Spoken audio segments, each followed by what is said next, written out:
요한계시록 17장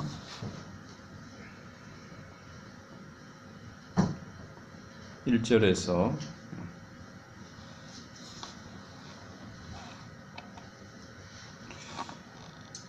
계속 이어져서 한 내용이라서 중간에 자르기가 쉽지 않지만 일단 10절까지 일단 봉독하겠습니다. 또 일곱 대접을 가진 일곱 천사 중 하나가 와서 내게 말하여 이르되 이리로 오라. 많은 무리에 앉은 큰 음녀가 받을 심판을 내게 보이리라. 땅의 임금들도 그와 더불어 음행하였고 땅에 사는 자들도 그 음행의 포도주에 취하였다 하고 곧 성령으로 나를 데리고 광야로 가니라. 내가 보니 여자가 붉은빛 짐승을 탔는데 그 짐승의 몸에 하나님을 모독하는 이름들이 가득하고 일곱 머리와 열 뿔이 있으며 그 여자는 자줏빛과 붉은빛 옷을 입고 금과 보석과 진주로 꾸미고 손에 금잔을 가졌는데 가증한 물건과 그의 음행의 더러운 것들이 가득하더라. 그의 이마에 이름이 기록되었으니 비밀이라 큰 바벨론이라 땅의 음녀들과 가증한 것들의 엄이라 하였더라. 또 내가 보매 이 여자가 성도들의 피와 예수의 증인들의 피에 취한지라. 내가 그 여자를 보고 놀랍게 여기고 크게 놀랍게 여기니 천사가 이르되 왜 놀랍게 여기느냐. 내가 여자와 그가 탄 일곱 머리와 열 뿔 가진 짐승의 비밀을 내게 이르리라. 네가 본 짐승은 전에 있었다가 지금은 없으나 장차 무구저갱으로부터 올라와 멸망으로 들어갈 자니 땅에 사는 자들로서 창세 이후로 그 이름이 생명책에 기록되지 못한 자들이 이전에 있었다가 지금은 없으나 장차 나올 짐승을 보고 놀랍게 여기리라. 지혜 있는 뜻이 여기 있으니 그 일곱 머리는 여자가 앉은 일곱 산이요 또 일곱 왕이라. 다섯은 망하였고 하나는 있고 다른 하나는 아직 이르지 아니하였으나 이르면 반드시 잠시 동안 머무르리라. 아멘.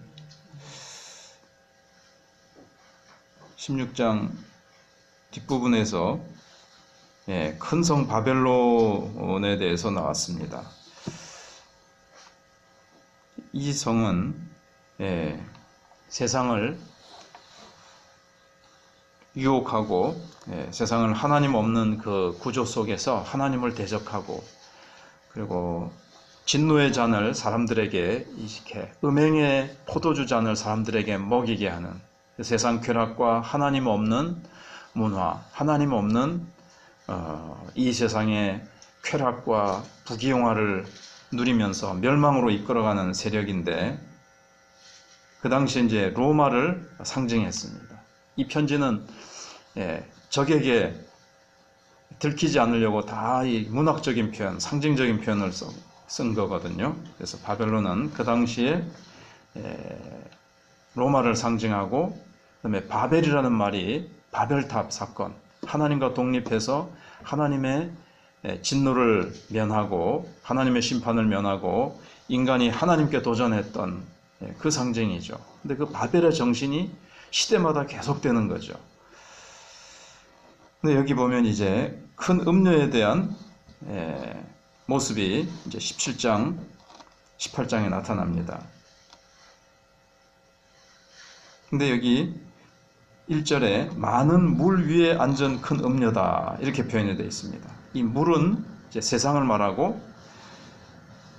15절에 보시면 17장 15절에 보시면 또 천사가 내게 말하되 네가 본 바 음녀가 앉아있는 물은 백성과 무리와 열국과 방언들이라 이니라 이렇게 해석이 나와 있습니다.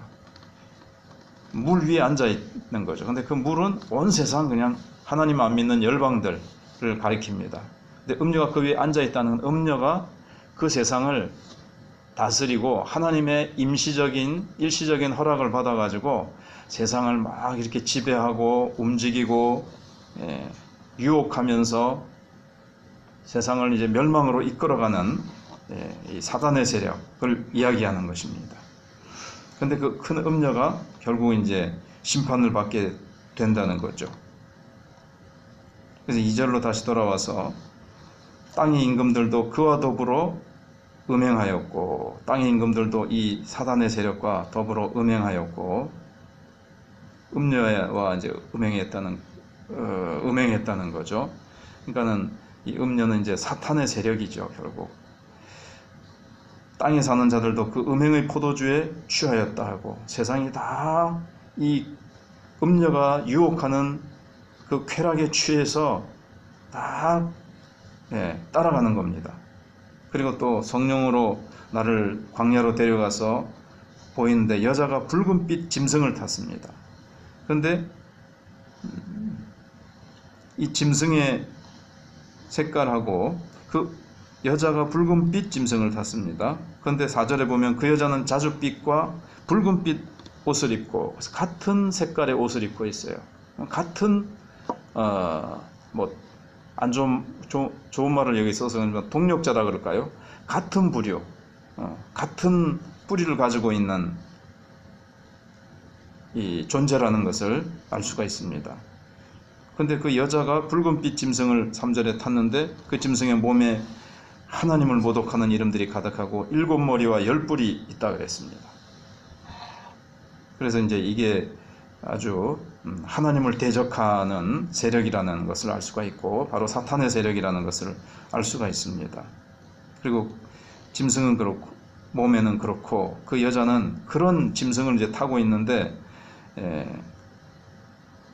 이제 막 자기를 꾸미고 있는 거죠. 붉은빛 옷과 금과 보석과 진주로 꾸미고 손에 금잔을 가졌는데 가증한 물건과 그의 음행에 더러운 것들이 가득하더라. 사람들을 우상 숭배하고 사람들로 하여금 죄짓게 하고 쾌락에 취해서 하나님도 잊어버리고 그냥 흥청망청 살아가도록 그렇게 이제 하는 겁니다. 이 세상 사람들이 다 이 세상의 음란과 쾌락에 취해서 지금 살아가고 돌아가고 있죠. 그런데 그의 이마에 이름이 기록되었으니 비밀이라 큰 바벨론이라 땅의 음녀들과 가증한 것들의 어미라 하였더라 그랬습니다. 가증한 것들의 어미가 되어가지고 세상에서 파생된 모든 그 음란, 쾌락, 전쟁과 온갖 그 죄악과 하나님이 미워하시는 것들이 바로 이 사단의 세력으로부터 다 이제 파생된 것이라는 거죠. 그 이제 로마에서는 검투사들이라든가 노예들을 검투사로 만들어 가지고 이제 원형 경기장에서 이제 다 노예들이 일하니까 자유인들은 원형 경기장에 모여 가지고 검투사들이 서로 죽이고 죽는 그런 것들을 보면서 낄낄거리면서 즐기고 있었습니다. 근데 그것도 하다 보니까 이제 심심한 거예요. 그것도 이제 진력이 났습니다. 그래서 성도들을 그 원형 경기장에다가 데려다가 사자밥이 되게 하고 이제 그런 것들을 우리가 이제 들어서 알고 있습니다. 그런 내용이 이제 6절과 통하죠. 내가 보면 그 여자가 성도들의 피와 예수의 증인들의 피에 취한지라. 한 가지만 더 오늘 전체 내용이 또 이어지기 때문에 내일 말씀드리겠습니다만 한 가지만 더 말씀을 드리면 여기 7머리가 나오죠. 7절에 7머리가 나옵니다. 그런데 또 이게 7머리가 나오는데 9절에 그 7머리는 여자가 앉은 7산이요 그랬는데 로마는 산이 큰 게 7개가 있습니다. 그래서 7산의 나라 혹은 7산의 도시 이제 로마는 이제 그렇게 불리고 있었거든요. 근데 10절에 7왕인데 5은 망했다. 하나는 있고 하나밖에 안 남았어요. 5은 망했다. 이 말은 사단의 세력이 예수 그리스도의 십자가로 말미암아 십자가 부활로 말미암아 완전히 그 머리가 깨졌다는 얘기입니다. 사단의 세력은 이제 판세를 뒤집을 수가 없어요. 이제 완전히 지고 멸망한 사실은 상태입니다. 패한 상태죠. 그래서 우리가 늘 얘기하듯이 우리는 이기기 위한 싸움에 참여하는 것이 아니라 이미 이긴 싸움에 우리는 그리스도와 함께 참여하고 있습니다. 그 나머지 하나가 남았는데 이 세력은 그냥 최후의 발악이에요. 그 한 놈이 뭐 전세를 뒤집거나 뭐 교회를 이기거나 그리스도를 이기거나 결코 그렇게 할 수 없는 거죠. 그냥 최후의 발악의 모습을 보일 뿐입니다. 그래서 우리는 예수 그리스도께서 이미 승리하셨고 사단은 최후의 발악을 이제 할 뿐이고 8절에 있는 대로 창세 이후로 생명책에 기록되지 못한 자들, 그런 자들이 이제 결국 사단을 따라서 이제 사단은 멸망으로 들어갈 자라고 8절에 되어 있는데 그 사단을 이제 그 사람들이 유혹에 따라서 이제 들어가게 되는 거죠.